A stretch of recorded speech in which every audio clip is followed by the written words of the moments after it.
Today's lesson objectives. Students use isosceles and equilateral triangles to solve problems.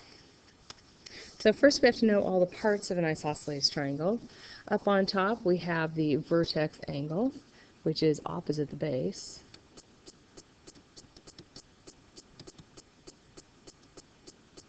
Each of the sides are called the legs. The legs are the sides that are congruent.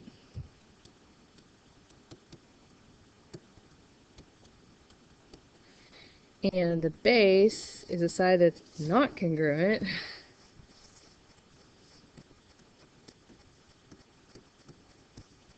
And that's important to remember because they're not always going to give you a triangle standing up like that. They could give you a triangle like this and have these two sides congruent.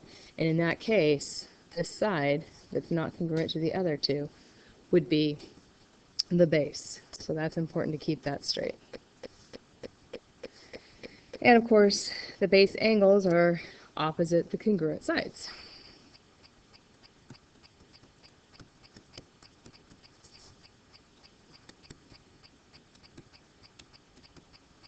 So if I look at this congruent side on the left, it's opposite one base angle. The one on the right is opposite the other base angle. So those are the parts of an isosceles triangle. The base angles theorem says that if two sides of a triangle are congruent, then the opposite angles are congruent. So in my picture here, if AB is congruent to AC, then I know my base angles, B and C, have to be congruent. Angle B is congruent to angle C. So the original theorem is when we start with the sides, because that's the definition, and then we say the angles are congruent. Now the converse, we're going to change the order. It says if two angles of a triangle are congruent, then the sides opposite them are congruent. So this time we start with congruent angles. If B is congruent to C, then I look at the sides opposite. I know that AB is congruent to AC. So the converse, you start with the congruent angles and you end up with the congruent sides. So again, this is just a matter of remembering it or memorizing it, which is the theorem and which is the converse. And then a corollary to these is if a triangle is equilateral, then it's equiangular.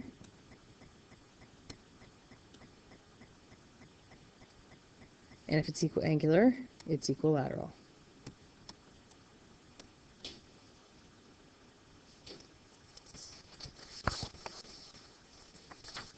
So now we're going to use some of these properties to solve some problems. So first looking at example 1 here. All right, so if FH is congruent to FJ, then the opposite angles are congruent. So if I go opposite this side, I go to H. Opposite that side, I go to J, so angle H is congruent to angle J.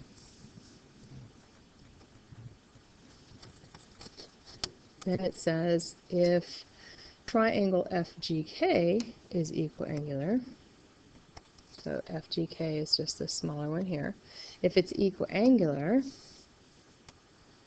and FG is 15, so they said it's equiangular, FG is 15, well then GK also has to be 15 because if it's equiangular, it's also equilateral. So GK equals 15. And if FGK is equiangular, we're going to find the measure of one of those angles. Actually, we're going to find the measure of HGK, which is this angle right here, HGK. All right, so the angles of an equilateral triangle, they're all equal. So 180 divided by 3, that means the angles are all equal to 60 degrees. So angle FGK, the measure of angle FGK is 60 degrees. And HGK is a linear pair with it, and so the measure of HGK would have to be 180 minus 60, or 120 degrees.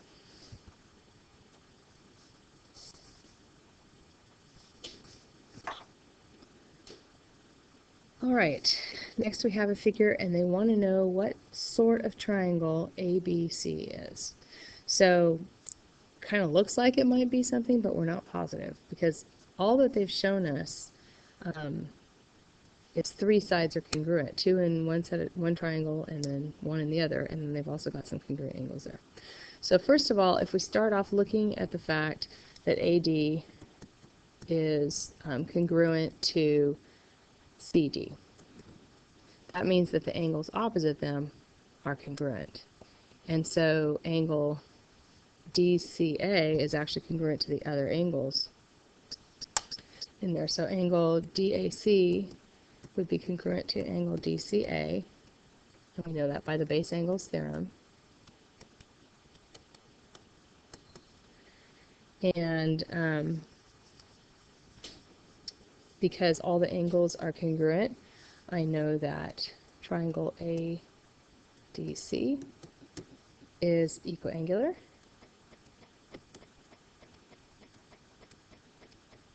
And then that means that triangle ADC is equilateral.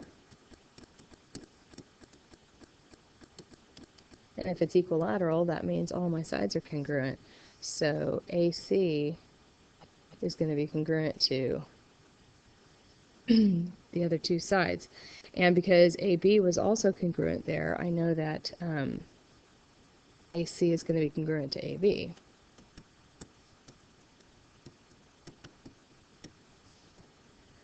And that means I've got base angles again, so looking opposite,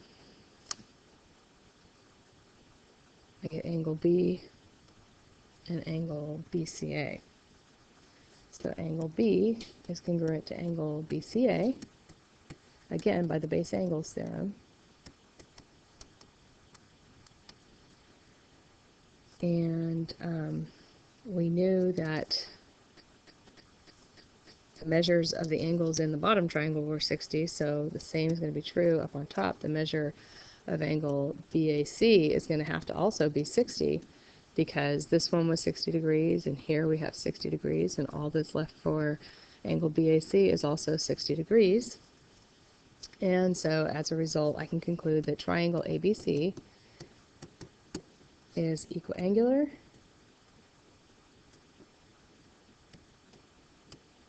and therefore it is also equilateral.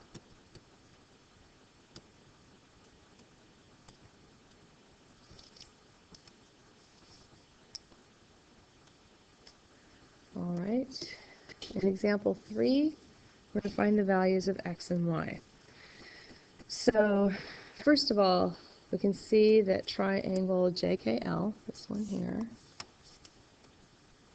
is equiangular because they've marked the angles congruent here with these arcs right here, this, this, and this. So triangle JKL is equiangular.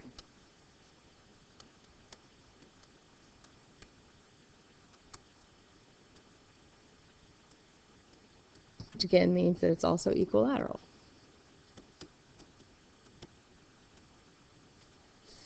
And so if it's equilateral, then x has to be the same as the other side, 8. So x equals 8. That's the first part of our answer. And if I look at y, y is on the side of an isosceles triangle. How do I know it's isosceles? Well, I can see that those 2 base angles are congruent. And so I know that triangle JML is isosceles by the converse of the base angles. So base angles converse. Because I started with the angles and then said the sides were congruent. Okay, so then that means that this side and this side have to equal each other. Well, we already found that x was 8, so 2y has to equal 8, and so y equals 4.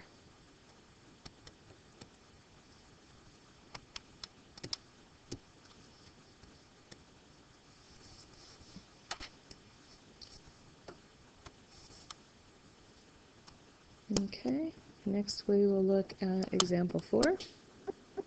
I can give myself some more room here. Okay, so I'm going to find the measure of angle 1. Well, first of all, I can see that I've got congruent sides, and I know that this one is also congruent by the reflexive property. So I have two congruent triangles. Triangle ABC is congruent to triangle ADC, and that's by side, side, side. And so that means that the measure of angle ABC is also equal to 40 degrees. Well, I know the angles of a triangle have to add up to 180 degrees, so the measure of angle 1 plus the measure of angle 2 plus 40 has to equal 180. And I know that the measure of angle 1 equals the measure of angle 2 because of the base angles theorem. So I can substitute it in, and I can say that 2 times the measure of angle 1 is actually equal to 140. We subtract off the 40 from both sides. And so the measure of angle 1 would be half of that, or 70 degrees. And that's the same thing angle 2 would be.